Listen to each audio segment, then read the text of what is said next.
Bem-vindos novamente ao mais um episódio do nosso podcast Medicamentos.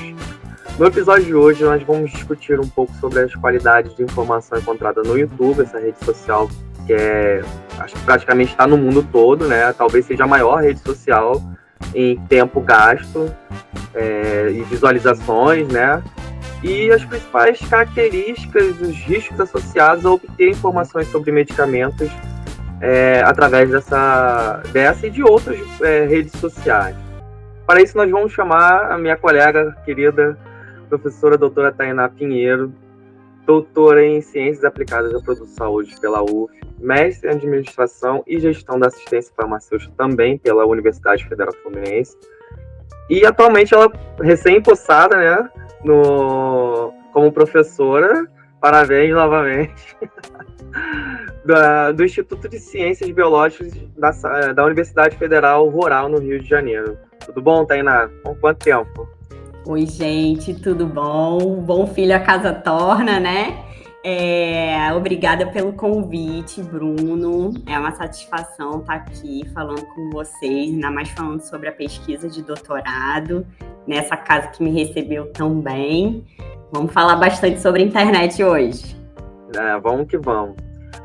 Tainá, conta um pouquinho, né? Apesar da gente, nesses últimos 3 anos, ter tido bastante contato, né? 3, 4 anos que a gente trabalhou juntos. Conta um pouquinho de como foi a sua pesquisa relacionada ao YouTube, as suas experiências, né? Como você saiu de uma área, né? Você já mencionou que você era de uma área da farmácia, né?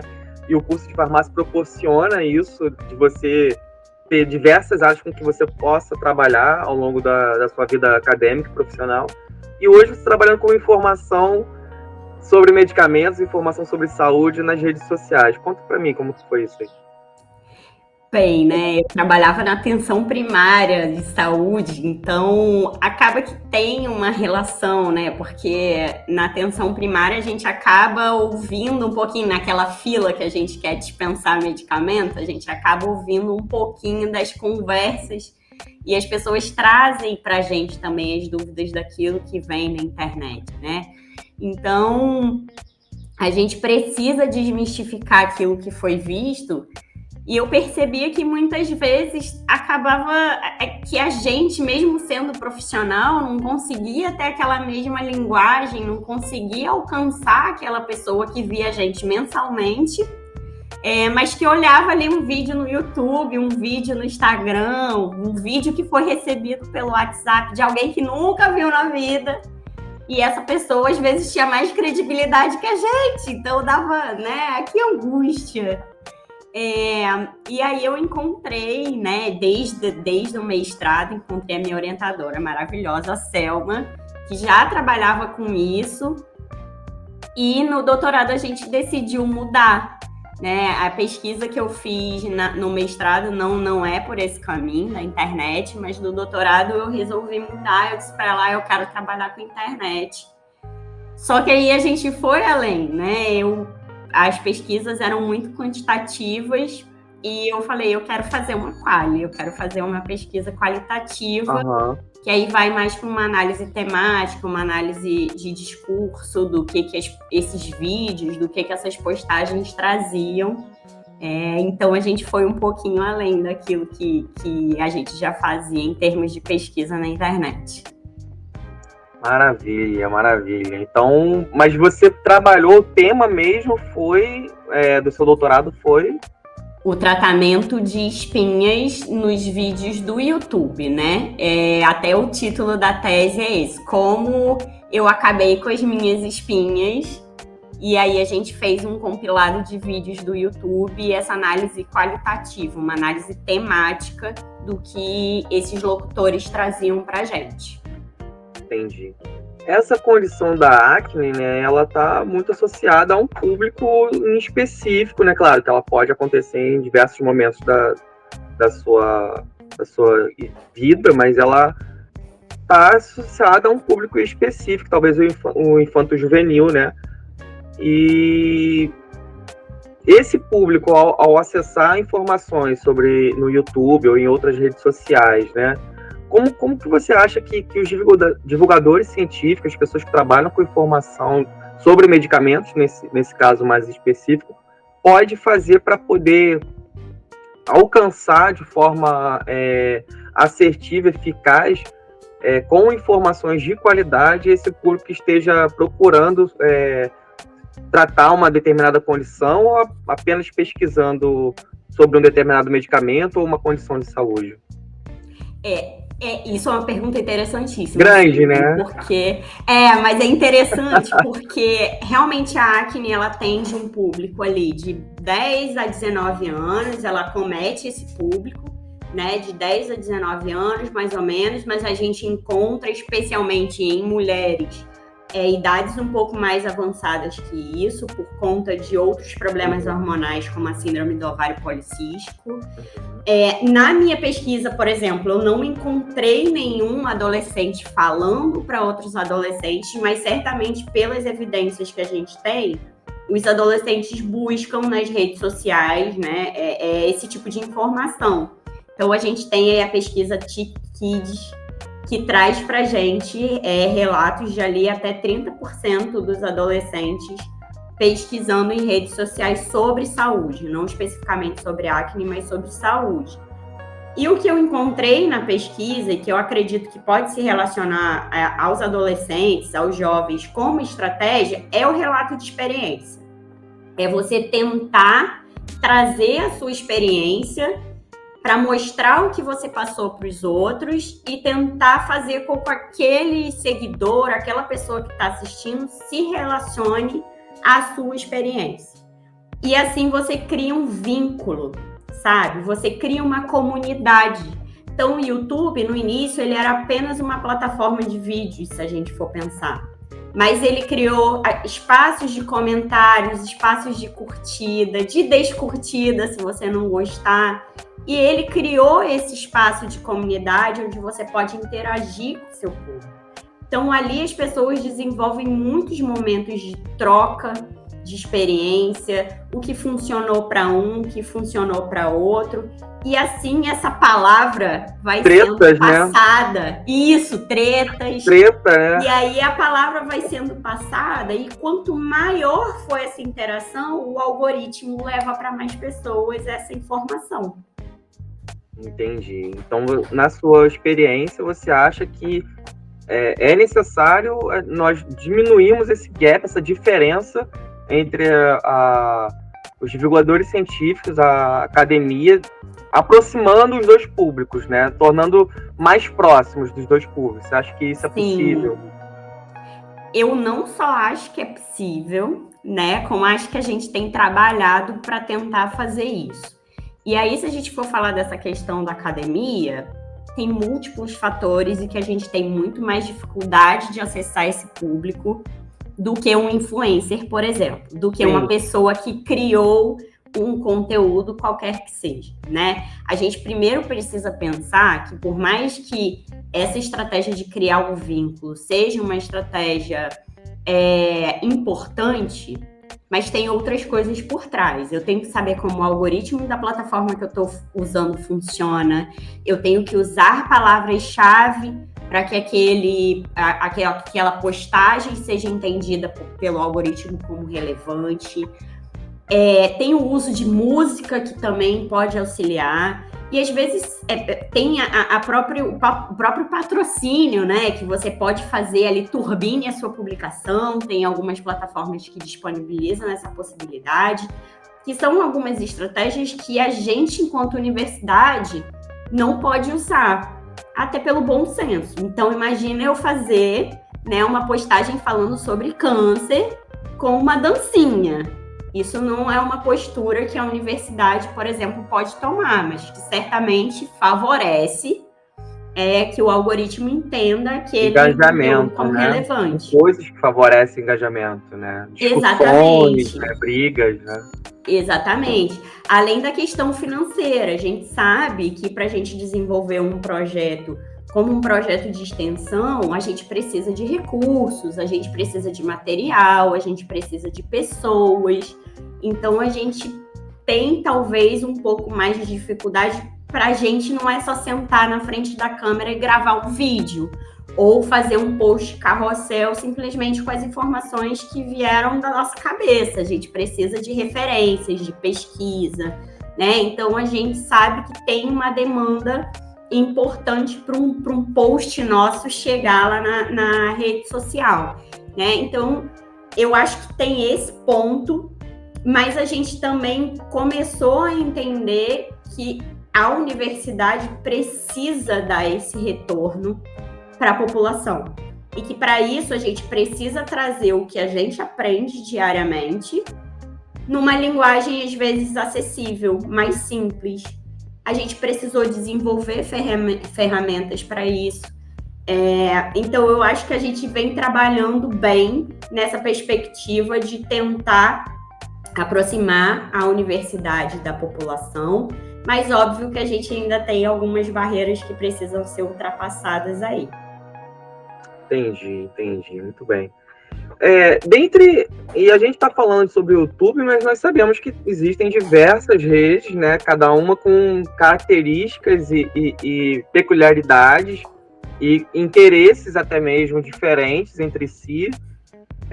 Como que você trabalhou ou você consegue identificar diferenças na forma como esses conteúdos sobre saúde são veiculados nessas diferentes redes? Você poderia nos dar exemplos? Então, né, cada rede social nova ou cada rede social que a gente começa a estudar, a gente realmente consegue identificar novos desafios, né? Então, o YouTube é uma rede consolidada, é uma rede, como você falou lá no início, que está presente no mundo inteiro, praticamente, uma rede em que as pessoas gastam muito do seu tempo. Sim. Só que com a chegada, por exemplo, do TikTok, o TikTok hoje está ditando, inclusive, o que acontece em algumas outras redes. O YouTube não tinha vídeos curtos. Agora o YouTube tem. Correto? Isso, exato. O próprio Instagram. O Instagram era uma rede de fotos, então a gente passou a ter vídeos quando o TikTok ali bombou, né? Só que, como a gente falou, são vídeos curtos. Então, enquanto o YouTube tem ali 10, 15 minutos para esmiuçar uma informação, que a gente tem profissionais de saúde que já usam esse espaço, óbvio que a gente precisa ressaltar aqui, quando a gente fala profissionais de saúde, eles são autodenominados, porque muitas vezes a gente não foi ver se eles realmente são profissionais de saúde, mas quando eles se denominam profissionais de saúde, né, a gente sabe que no YouTube tem um espaço bastante robusto sendo ocupado por esses profissionais.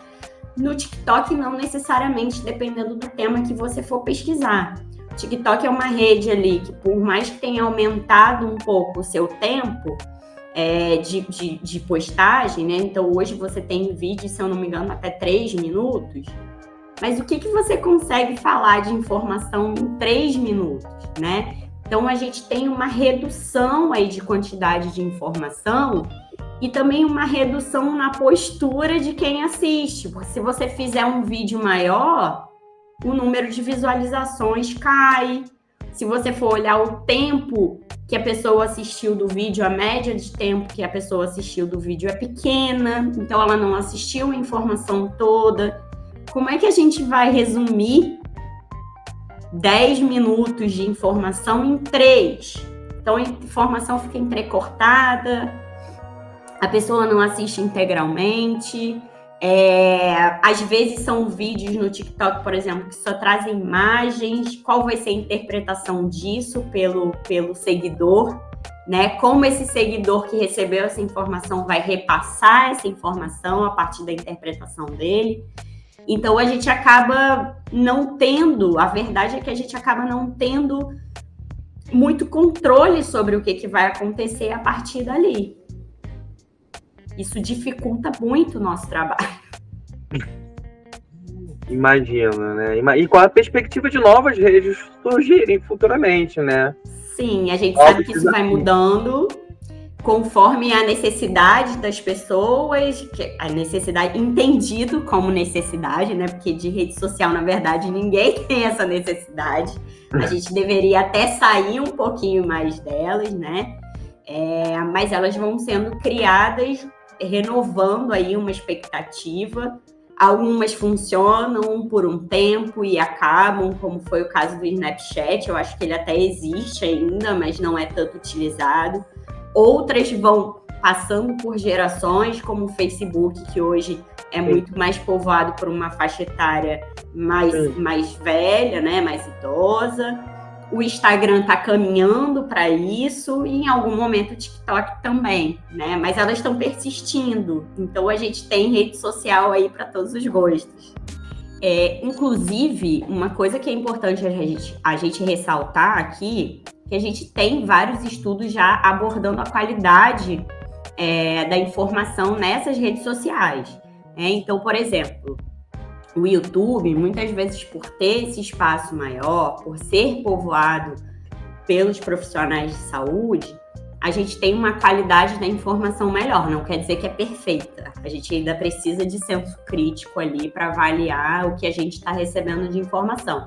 Mas a gente tem essa comprovação de evidência científica de que o YouTube, muitas vezes, ele tem uma qualidade melhor da informação do que o que é apresentado no TikTok. E, às vezes, esse tempo, né, de postagem é precioso para a informação. O fato de quanto mais profissionais de saúde ou instituições de ensino postam, isso favorece, geralmente, né, que a gente tenha uma qualidade melhor da informação. Então, onde está também o filtro da população para entender isso? Né? Em que momento a gente orientou essa população para entender a qualidade do que ela está recebendo. A gente tem trabalhos muito bons sobre divulgação científica, a gente tem trabalhos muito importantes de divulgadores em saúde, mas a gente tem outras coisas que realmente a qualidade deixa muito a desejar.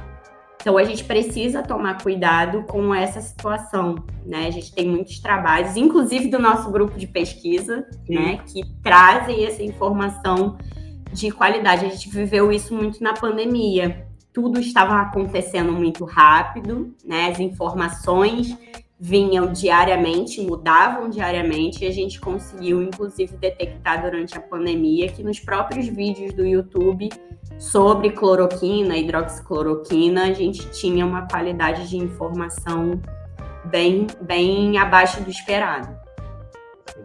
E se a gente for analisar esses casos que a gente perpassou durante a pandemia com o nosso grupo de pesquisa, durante a sua própria tese de doutorado, você conseguiria nos contar 2 ou 3 casos que marcaram sobre ou reações adversas ou casos inusitados sobre o uso de informações de medicamentos ou mesmo informações de saúde em geral nas redes sociais, Tainá?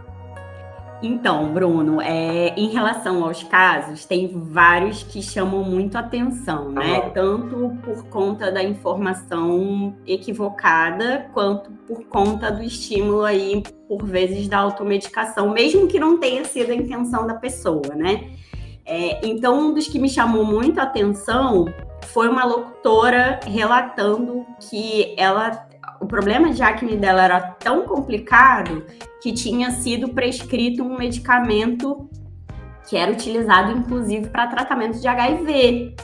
E eu olhei aquele vídeo e eu fiquei, gente, mas o que aconteceu aqui, né? E conforme o vídeo foi se estendendo, ela relatou que a prescrição tinha sido de azitromicina, que é um antibiótico, tem alguns protocolos para o tratamento da acne.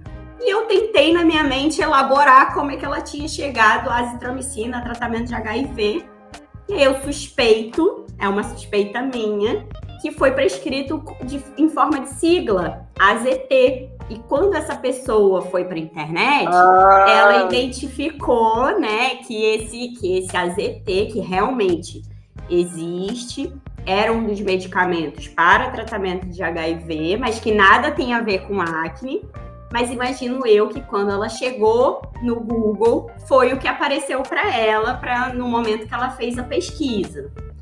Através da sigla, né? Através da sigla. A sigla realmente... Ficou muito conhecida nos anos 90, né? Eu imagino isso.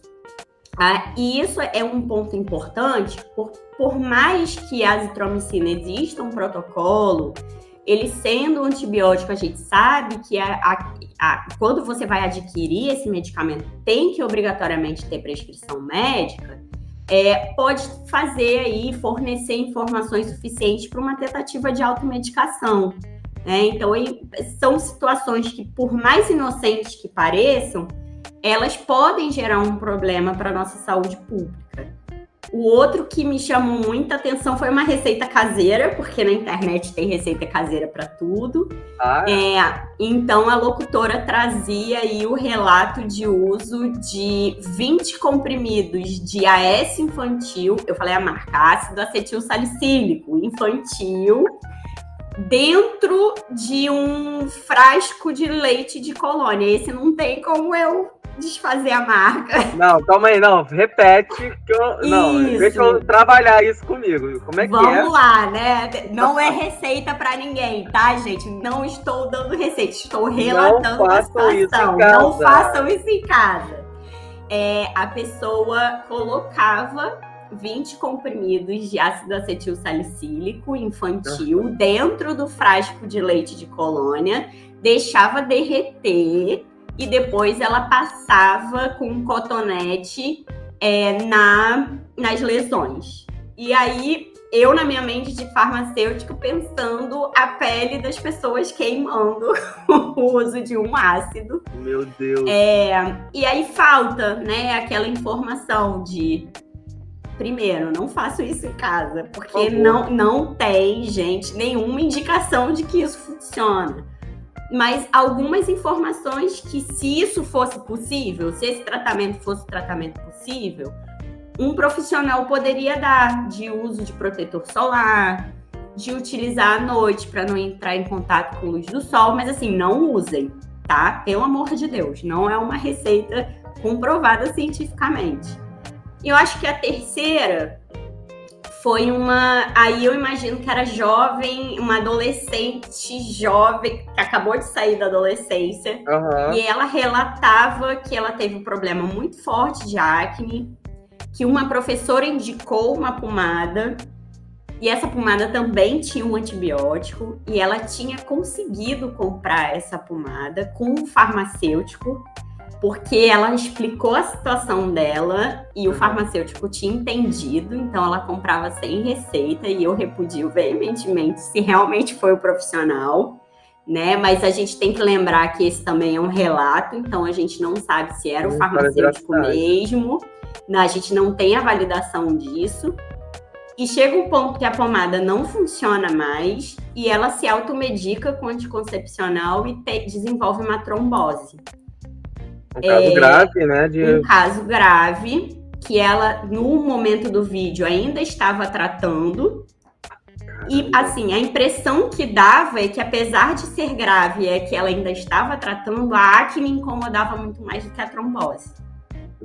E aí ela estava buscando novas possibilidades para esse tratamento de acne.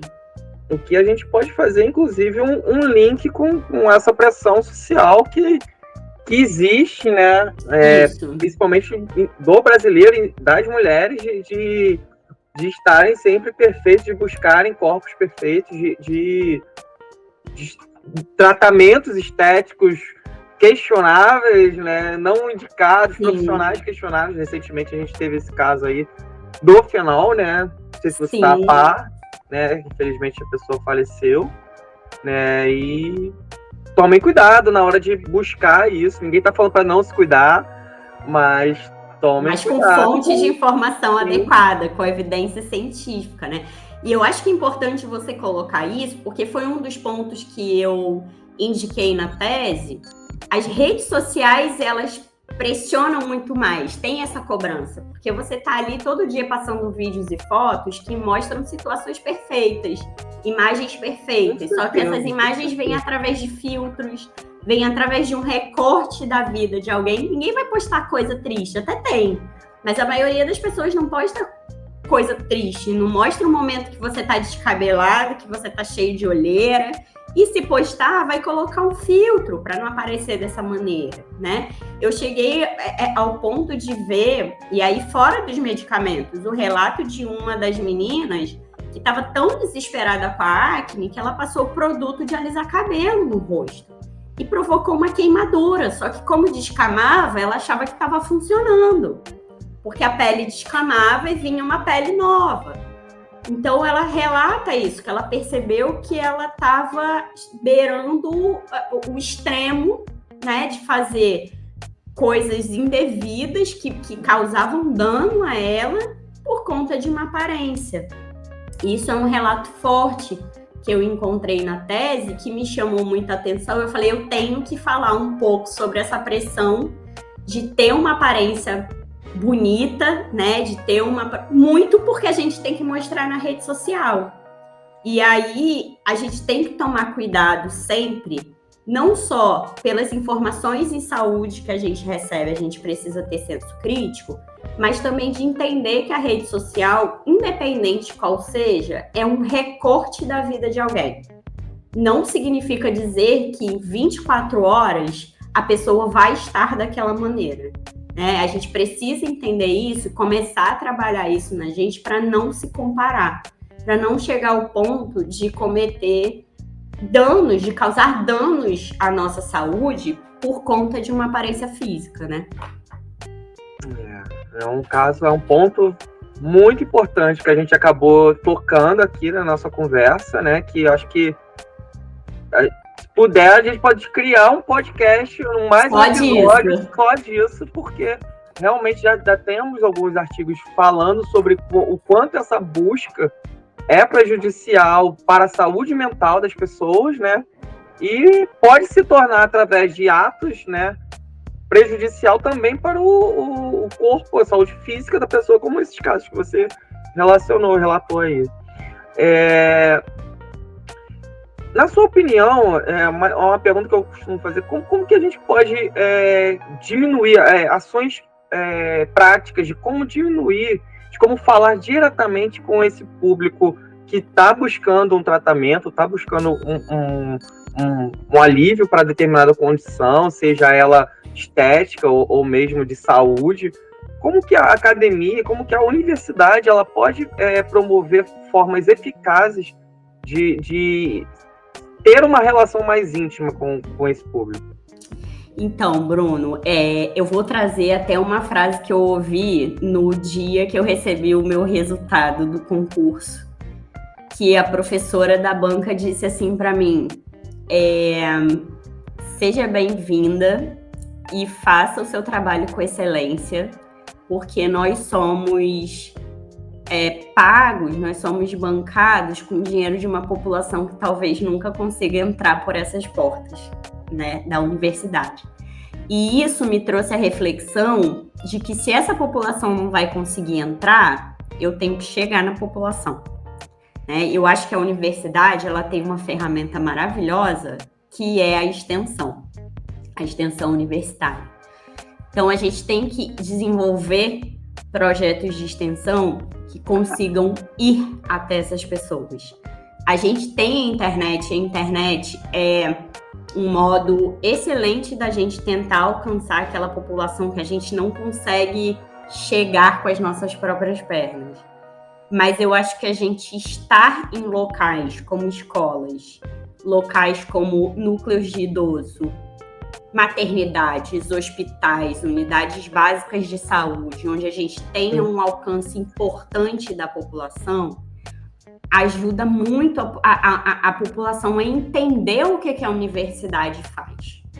E ajuda também os nossos alunos a começar a criar esse interesse e essa aproximação com a população, de entender que a universidade também pode dar esse retorno, né, para a população. Eu acho que a gente tem uma ferramenta maravilhosa. Óbvio que a gente não precisa ficar restrito à extensão, tem outras possibilidades, Mas eu entendo que a gente pode e deve chegar mais perto da população, ir atrás da população. A gente passou por um momento de muita dificuldade em que as pessoas realmente se afastaram da universidade por não entender o que a gente realmente faz lá dentro. A gente foi alvo de muitas fake news, né? Eu acho que agora a gente tem que retomar esse momento e conseguir chegar nessas pessoas, de ter contato com essas pessoas. E aí você tem uma rede social, você divulga, mas você divulga em loco, você entra em contato, porque aí as pessoas vão entender a importância e vão dar mais credibilidade para aquilo que você está falando, sabe? Perfeito, perfeito. É uma forma de aproximar mesmo, de ter uma relação, de ter o contato mesmo, porque acho que só de vínculo. Assim, realmente, só assim que as pessoas vão, porque como nós vivemos numa capital, né, eu acho que às vezes a gente está inserido numa bolha que a gente muitas vezes não consegue imaginar a realidade de uma pessoa que olha o tamanho do Brasil, né? Exato. Então, e através da internet, de redes sociais mesmo, vinculadas a programas de extensão, a gente pode estar tentando alcançar essas pessoas que talvez nunca entrarão na faculdade, nunca terão acesso, ou não teriam acesso, né? É um caminho longo, acredito, mas é possível, né, Tânia? É possível. E um ponto importante, Bruno, que você trouxe, por exemplo, as redes sociais,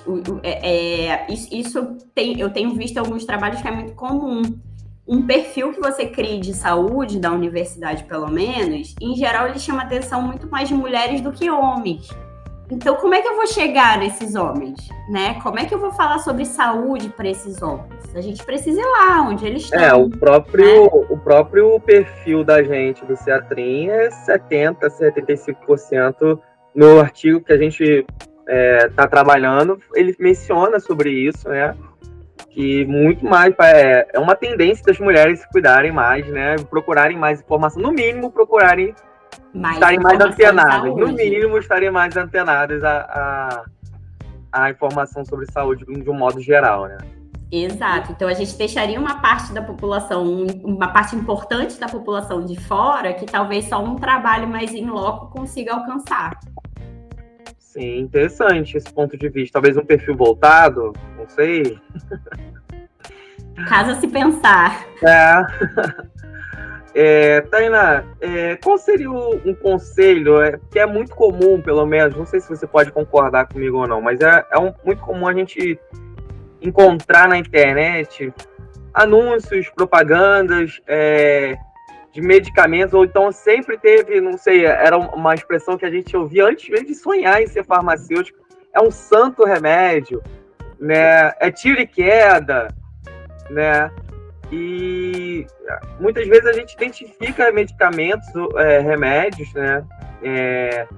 Que são propagados somente com vantagens, que serve para todas as causas possíveis e imagináveis, né? E que não tem efeitos colaterais, que o preço é acessível, que não precisa de receita, que a medicina tradicional de algum determinado lugar, e eles falam os lugares, né, do Oriente, indígena, do poder das ervas, né? A gente tem vários relatos aí até mesmo de complicações de saúde relacionadas ao uso desses inadvertido, né, irracional. Eu queria saber se você tem, para finalizar aqui, um conselho ou uma advertência para a pessoa que está sendo alcançada por esse tipo de informação, porque quem não quer informação boa para a sua saúde, né? Coisas boas, né? Quem não vai querer? Então, quando a pessoa se depara com esse tipo de informação, com esse tipo de anúncio, talvez, de que uma coisa, uma determinada tecnologia, um determinado produto só tenha vantagens, o que ela deve fazer, Tainá? Você tem costume de identificar isso? Desconfia de cara, né? Desconfia. A gente identifica, inclusive na própria tese, eu identifiquei um autodenominado profissional de saúde que desenvolveu a própria linha de produtos para o tratamento da acne, e ele dizia que era uma tecnologia avançadíssima.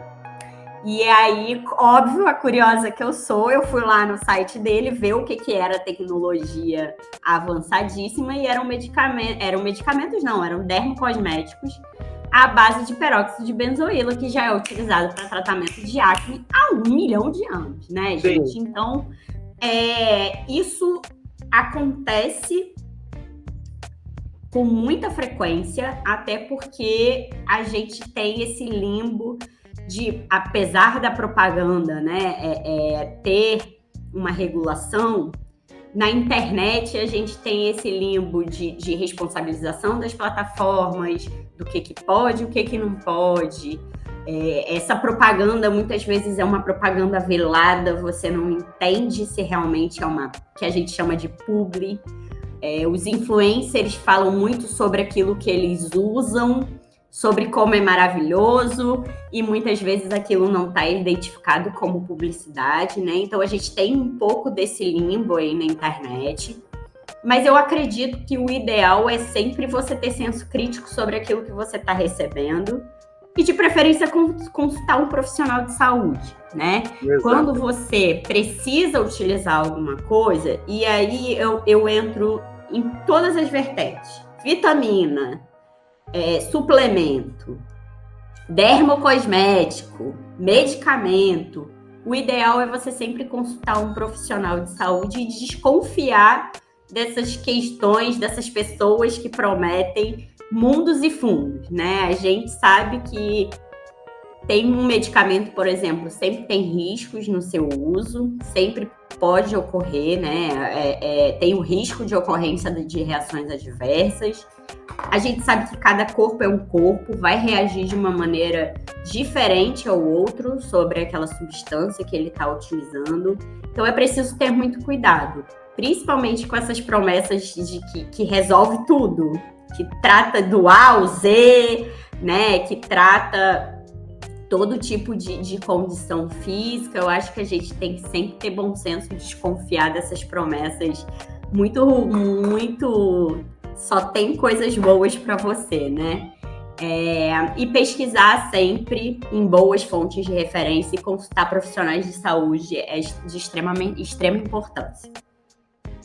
Beleza, Tainá, beleza. Olha, rendeu o nosso podcast, hein? Nosso episódio rendeu, né? Poderíamos ficar muito mais tempo aqui. Tinha papo para uns 5 anos. Vamos fazer uma parte 2. Já está convidada para fazer uma parte 2.